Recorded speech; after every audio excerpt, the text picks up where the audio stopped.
Bonjour, c'est Jules Lavie pour Code Source, le podcast d'actualité du Parisien. Et merci d'abord, vous êtes de plus en plus nombreuses et nombreux à nous suivre, plus de 400 000 écoutes par mois, 10 millions depuis notre lancement le 6 mai 2019. Merci de votre confiance.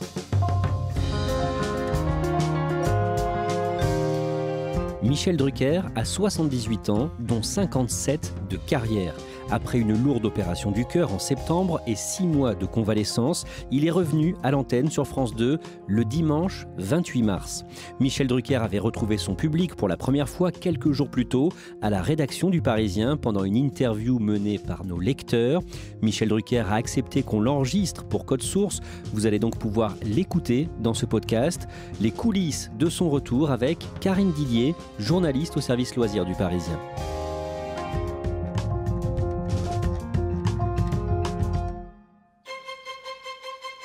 Karine Didier, Michel Drucker, il fait partie du patrimoine pour de très nombreux Français. Mais oui, tout le monde a en tête les images de Michel Drucker présentant des émissions de variété comme Star 90 ou Champs-Élysées, où il se faisait le confident de toutes les stars de la planète, que ce soit des artistes chanteurs, des comédiens ou même des sportifs. Voilà, il fait partie du patrimoine télévisuel français.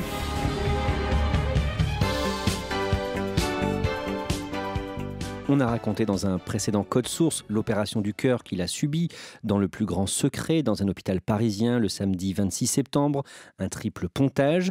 Lui qui venait de fêter ses 78 ans, Karine Didier, est-ce que son émission Vivement Dimanche s'est arrêtée pendant sa convalescence ? Alors non, pas du tout, puisqu'il y a eu des best-of réalisés par sa productrice qu'il appelle sa sœur jumelle Françoise Coquet, et donc l'émission ne s'est pas arrêtée. Le vendredi 19 mars, l'animateur retrouve son public pour la première fois dans les bureaux du Parisien, dans le 15e arrondissement, pas très loin de la Tour Eiffel. Il participe à ce qu'on appelle le face au lecteur. Une personnalité répond à un panel de 6 lecteurs et ce jour-là, c'est Roland, Marina, Bernard, Romain, Épiphanie et Eric qui vont lui poser des questions. Karine Didier, décrivez-nous l'arrivée de Michel Drucker. Michel, il arrive tout seul avec sa chienne Isia. Il porte un survêtement bleu marine assez chic et des baskets blanches. Et il a l'air très décontracté. Il raconte tout de suite une anecdote à nos lecteurs. Me trouver devant vous aujourd'hui, c'est très émouvant parce que c'est la première fois que j'ai d'autres interlocuteurs que les infirmières de nuit, les aides-soignants et les cardiologues. Parce que moi, j'ai failli ne pas revenir. Cette interview réalisée par les lecteurs avec vous, Karine Didier et Michael Zoltobrona du Parisien, se déroule dans une salle de conférence du Parisien. Chacun est assis à bonne distance et garde son masque. Michel Drucker, lui, n'a pas de masque régulièrement pour les photos. Il commence par revenir sur son opération et son hospitalisation qui a donc duré de très longs mois. J'avais fini par croire que j'étais un peu inoxydable et qu'il ne m'arriverait rien. Et puis, ça s'est terminé au bloc opératoire pendant presque 10 heures. Et puis voilà, 1 mois, 2 mois, 3 mois, 4 mois, 5 mois, j'ai découvert surtout l'apprentissage du silence. Karine Didier, qu'est-ce qu'il dit de son état de santé aujourd'hui ? Aujourd'hui, il dit qu'il a un cœur tout neuf et qu'il espère être à 100%. Il dit même qu'il est en meilleure santé aujourd'hui qu'il ne l'a jamais été. Et il se prépare pour la reprise de son émission. Absolument, il se prépare, il dit qu'il s'entraîne comme un sportif prêt à faire une grande compétition. Il fait du rameur, il marche, il fait du vélo électrique, il est à fond dans la rééducation. Michel Drucker revient sur sa carrière, notamment sur son début de carrière qu'on a un peu oublié. Il a raconté plein d'anecdotes sur ses débuts où il était commentateur sportif, ensuite comment il en est arrivé à présenter des émissions de variété. Bonjour à tous, bon dimanche. Diffusion exceptionnelle aujourd'hui avec en tête de distribution Philippe Châtel et toute sa bande. Plein d'anecdotes aussi sur tout ce parcours, ses 57 ans de carrière. Ce que tout le monde oublie, c'est que j'ai fait 20 ans de radio. J'ai fait 10 ans à RTL. Il y a un jeu qui existe toujours, que j'ai créé sur RTL. Je parle comme un vieillard, qui était la valise RTL. Et ensuite, j'ai fait 10 ans à Europe 1, ce qui fait que j'ai fait 20 ans de radio au quotidien. Et j'ai été aussi, pendant presque 20 ans, reporter sportif. J'ai fait la Coupe du Monde en 70, là derrière de Pelé. J'étais le plus jeune commentateur de la planète, j'avais 24 ans. Et mon dernier match, c'est le quart de finale Brésil-France, et c'est moi qui commente le match où Luis Fernandez nous qualifie au pénalty. Bonsoir, ici Roger Piantoni, Michel Drucker, depuis le stade de Guadalajara, le stade Jalisco, entièrement brésilien ce soir pour ce premier quart de finale de la 13e Coupe du Monde qui va opposer le Brésil à l'équipe de France. 5 Coupes du Monde, ça fait 20 ans. Ça veut dire que, mon palpitant, il en a encaissé des choses.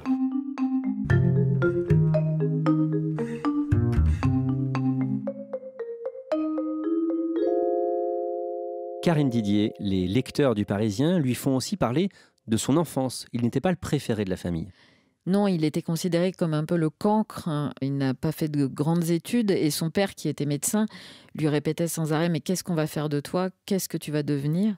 Et en fait, Michel Drucker nous raconte que ça l'a stimulé finalement, que l'exigence de son père lui a donné aussi des armes pour persévérer dans ce qu'il voulait faire, dans ce qu'il aimait faire et réussir aussi longtemps. Il évoque aussi les animateurs qu'il admire comme Laurent Ruquier ou encore Cyril Hanouna qui va évoluer dans le bon sens selon lui dans les années qui viennent. Et au bout d'une heure de discussion, les lecteurs le lancent sur ses souvenirs, notamment sur l'incident provoqué par Serge Gainsbourg sur le plateau de Champs-Élysées avec la chanteuse Whitney Houston. C'était le 5 avril 1986. Whitney Houston, you are great. Congratulations.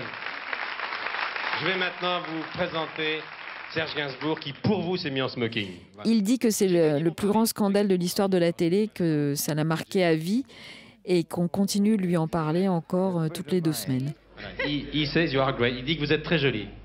C'est ça en gros ce que tu veux lui dire. Nah, Oui. you are not Reagan, I'm not Gorbachev, so don't try, hein. I said I want to fuck her. Oui, alors, je vais vous traduire. Non. He say you are great. Il dit que vous êtes très jolie. Aux États-Unis, ça fait un scandale que vous n'imaginez pas. Whitney Houston agressée sexuellement par un chanteur sourd et devant un présentateur incompétent. Aujourd'hui, il le ferait, je virerais du plateau.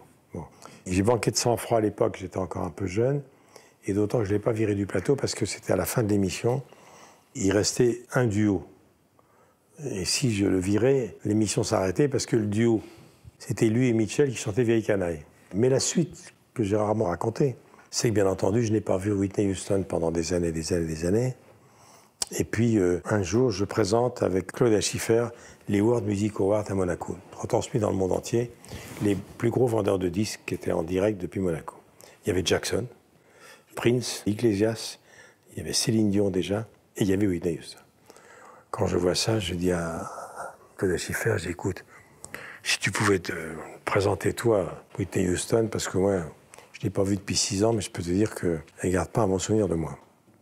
Elle s'en occupe, et le soir, j'avais oublié, il y avait un grand dîner à la table du prince et des princesses, et qui est à côté de moi, de l'autre côté? Whitney Houston.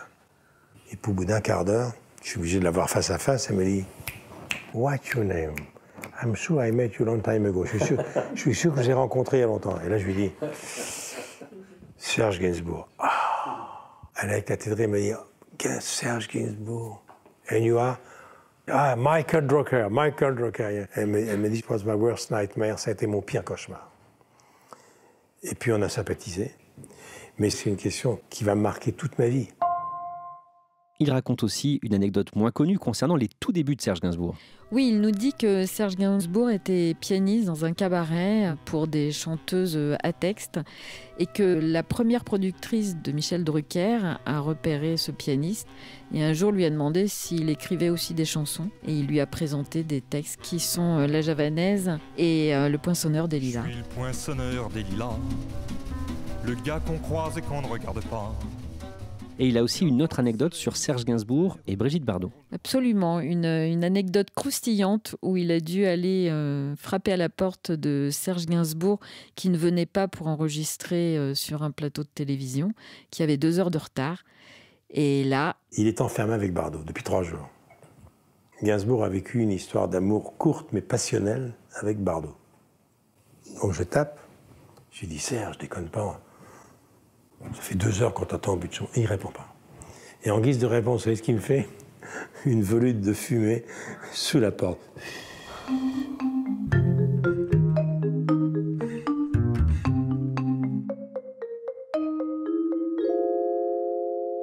L'un des lecteurs du Parisien, Roland Galland, un retraité qui a exactement le même âge que Michel Drucker, 78 ans, l'invite ensuite à parler de Johnny Hallyday.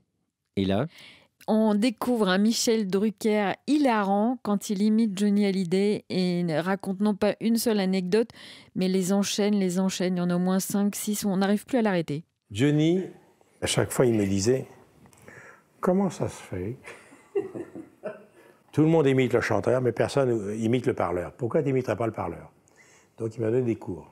Alors il me disait toujours « Comment ça se fait, alors qu'on a pratiquement le même âge, tu ne fais pas encore tout à fait vieux, et moi je ne fais plus du tout jeune. » J'ai dit « Mais Johnny, je ne bois pas, je ne fume pas, je ne me drogue pas, je fais du sport, je vois les médecins tout le temps, je me couche tôt, j'ai la même femme depuis 45 ans.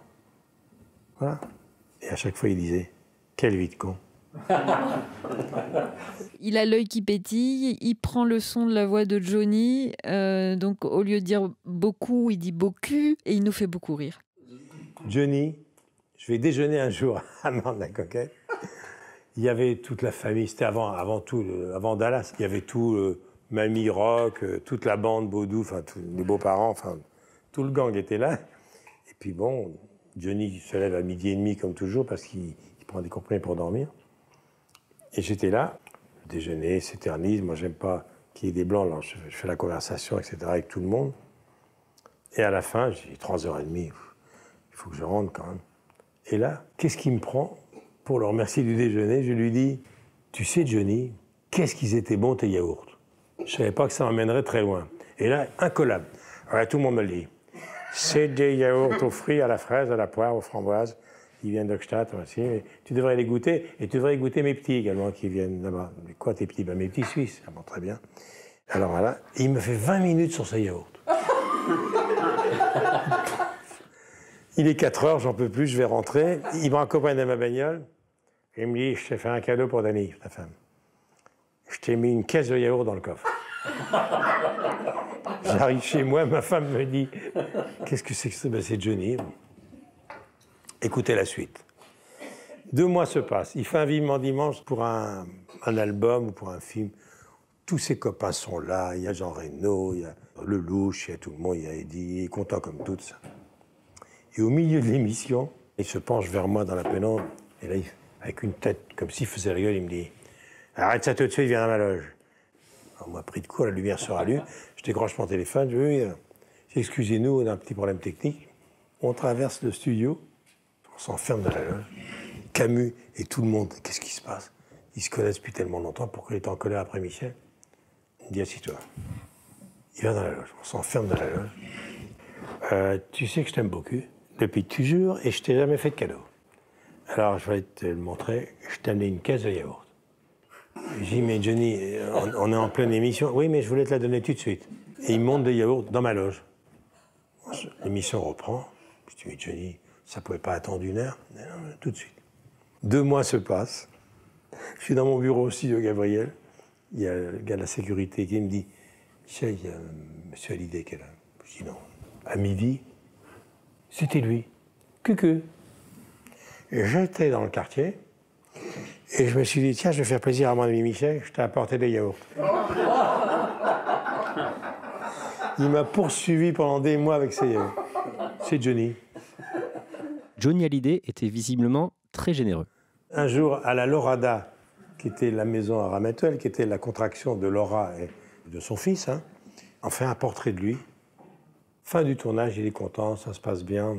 Le soir, il fait un petit dîner, il y avait encore France Gall qui était là. Et puis, au dessert, il me dit, viens avec moi. On va dans son garage, des housses qui recouvrent des voitures. Il me dit, je t'ai jamais fait de cadeau. Non, là, j'ai quelque chose qui va te faire plaisir. Il enlève la housse. C'est pour toi. Et il me donne les clés, une Porsche Carrera, neuve. C'est ton cadeau. Je dis, mais t'es malade, Johnny. Je sais pas conduire un truc pareil, et puis c'est pas mon truc. Il n'était pas content. Il me dit, bon, alors, on continue. Une autre housse, c'est là une Harley Davidson, neuve. Ça, tu peux pas refuser. Je dis, mais Johnny, tu me vois, ça va te donner un cul de jeune. Je dis, tu vas, je vais aller à l'hôpital de Saint-Tropez, oui. C'était Johnny. Johnny, il distribuait comme ça.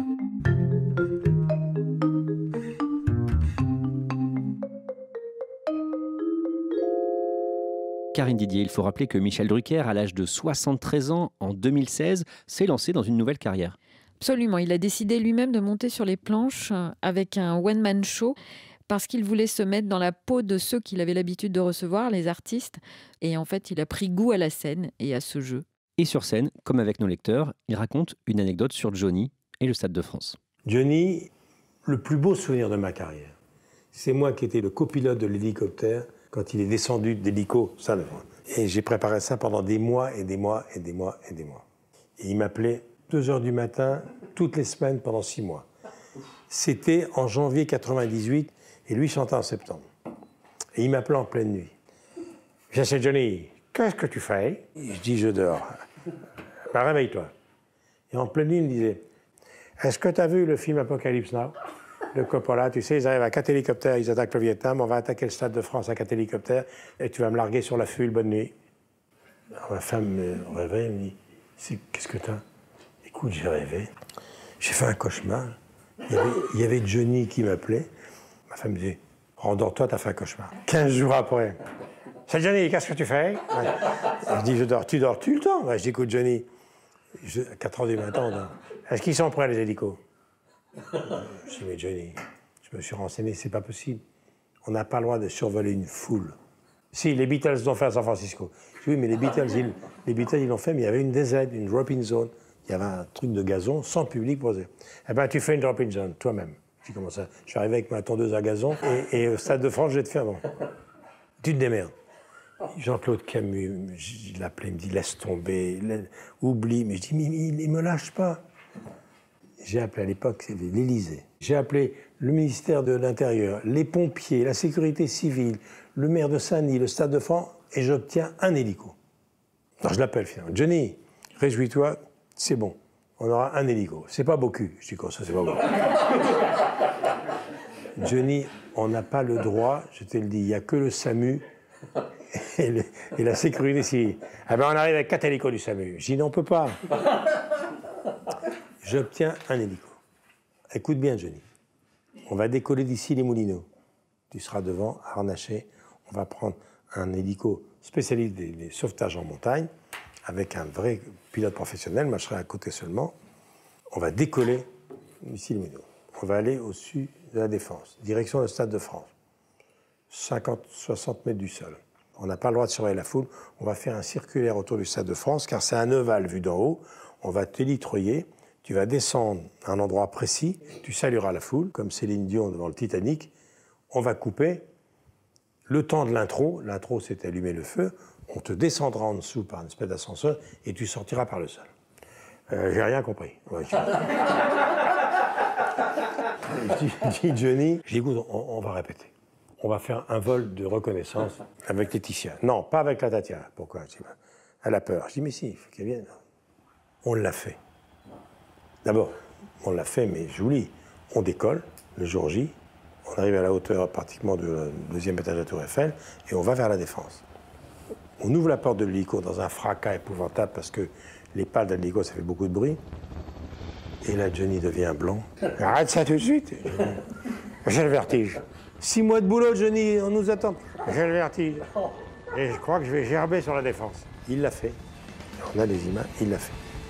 Moi, avec le pilote d'hélico, on repart au Moulineaux. Ça y est, allumer le feu a commencé, on est tellement contents. 6 mois de boulot. Hein. On y va, on prend une moto et je fais tout pour retourner au Stade de France avant la fin du concert. Je suis dans sa loge avec David. Il arrive épuisé, tout ça. Je dis alors, Johnny, hein? On a réussi l'hélico. C'est ce qu'il me dit. Pourquoi t'as eu peur? Après cette discussion qui dure plus de 2 heures, il se fait prendre en photo pour le Parisien avec les lecteurs. Et là, il a l'air un peu fatigué. Oui, il a l'air un petit peu fatigué, mais c'est normal, il a beaucoup parlé, voilà, les lecteurs l'ont beaucoup sollicité. Puis c'est l'heure de déjeuner, il a faim, et comme il a perdu près de 11 kilos, qu'il en a repris 8, il nous explique aussi que ça fait partie de sa rééducation de reprendre ses kilos. Et donc il s'installe pour grignoter et essayer de reprendre encore quelques grammes perdus. Oh bah j'attendais ça depuis très longtemps. Moi qui aime bien parler, comme j'ai pratiquement pas parlé pendant 6 mois, ça m'a fait du bien aujourd'hui d'échanger avec les téléspectateurs et les lecteurs. puis c'est un bon entraînement pour moi avant d'aller sur le plateau. Il est drôle. Il est très gentil, il parle beaucoup et voilà, il est très abordable. C'est ça qui me plaît chez lui, c'est voilà, son côté simple et naturel et qu'il a réussi à faire perdurer tout au long de ses années. Le mercredi 24 mars, Karine Didier, vous assistez à l'enregistrement de son émission Vivement Dimanche. Ça se passe au pavillon Gabriel, sa maison, comme il dit, près des Champs-Élysées. D'abord, est-ce qu'il y a un peu de tension en coulisses juste avant ? Pas du tout. Les techniciens, toute son équipe s'agitent à tout préparer, mais on sent que tout le monde est serein, et lui-même est serein d'ailleurs, au point de plaisanter, de dire que son cardiologue vient de le traiter d'extraterrestre. Donc tout a l'air de se passer formidablement bien. Décrivez-nous le moment où ça commence à tourner. Alors juste avant le tournage, lui, il est en coulisses, derrière la grande porte du décor blanc et rouge. Il est concentré. Et il est calme, serein, il a tout dans sa tête. Il a quelques petites fiches qui l'attendent sur un coin du canapé rouge, mais il a l'air détendu. Bonjour. Heureux évidemment et ému de vous retrouver. Vraiment, ça me touche beaucoup. Ça me va droit au cœur, votre accueil, et c'est le cas de le dire. Alors merci, je ne sais pas si pendant cette longue et douloureuse parenthèse, Vivement Dimanche vous a manqué, mais vous m'avez beaucoup manqué, et merci pour tous vos témoignages. Content de retrouver ma maison. Ma maison, c'est le service public depuis plus d'un demi-siècle. Et donc son premier invité, c'est Gad Elmaleh. Gad Elmaleh est devenu assez proche de Michel Drucker, et il lui avait promis que quand il reviendrait à l'antenne, il serait là. Donc il est venu du Maroc pour être à ses côtés pour cette première. Il est très ému, Gad Elmaleh, en fait, quand l'émission démarre. Je suis très très touché, je suis très très heureux de te voir ici et très très ému aussi. Et depuis ce matin, je pense à des vannes que j'avais envie de faire dès que j'allais rentrer. Le fait de te voir ici après tout ce temps, ça va me prendre un petit temps avant de les faire. Il a vraiment la gorge serrée d'être en face de Michel Drucker, dont il a pris des nouvelles régulièrement depuis son opération. C'est presque un moment un peu surréaliste. J'ai essayé de ne pas trop rire. C'est pour ça que je t'en voulais beaucoup quand je t'écoutais dans Rire et Chanson. Non, mais tu sais... Entre autres parce que quand on est opéré du thorax, il ne faut pas rire pendant des mois tellement on a mal. Donc dès que tu apparaissais ou dès que j'entendais à la radio Laurent Gérard ou Canteloup sur Europe, j'étais comme ça, on disait il ne faut pas rire. Comment se passe la suite de l'émission ? Il reçoit ses copains humoristes, une vingtaine en tout. Les Chevaliers du Fiel, Éric Antoine le magicien, Tom Villa. Pour tout vous dire, en fait, j'avais écrit vos éloges funèbres. Parce que non, je m'ai fait un écro. Dorénavant, vous allez retrouver vos amis avec qui vous avez commencé. Johnny, Aznavour, Néfertiti et Pépin le Bref.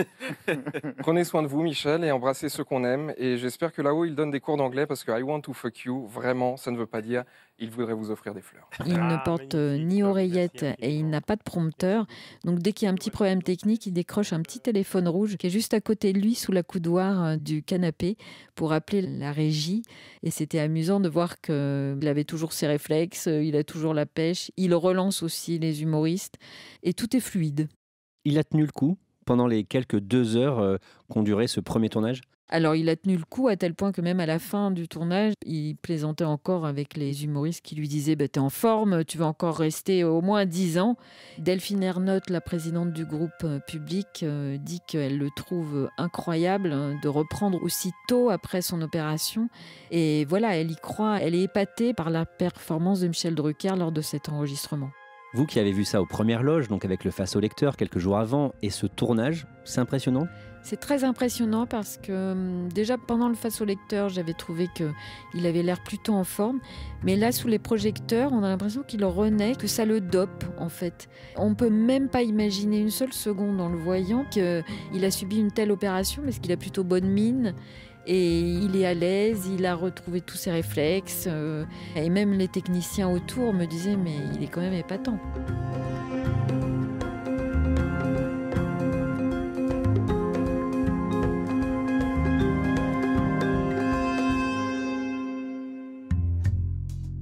Merci Karine Didier. J'ajoute que Michel Drucker va sortir un nouveau livre le 29 avril chez Robert Laffont, livre où il raconte ce qu'il vient de lui arriver et dans lequel il rend hommage au personnel soignant. Ça s'appelle « Ça ira mieux demain ». Cet épisode a été produit par Mathias Pengili, Thibault Lambert et Marion Botorel. Réalisation, Julien Moncouquiol. Code Source est le podcast d'actualité du Parisien, disponible chaque soir du lundi au vendredi. Pour ne rater aucun épisode, abonnez-vous sur une application de podcast comme Apple Podcast ou Google Podcast. Et puis vous pouvez nous écrire codesource@leparisien.fr.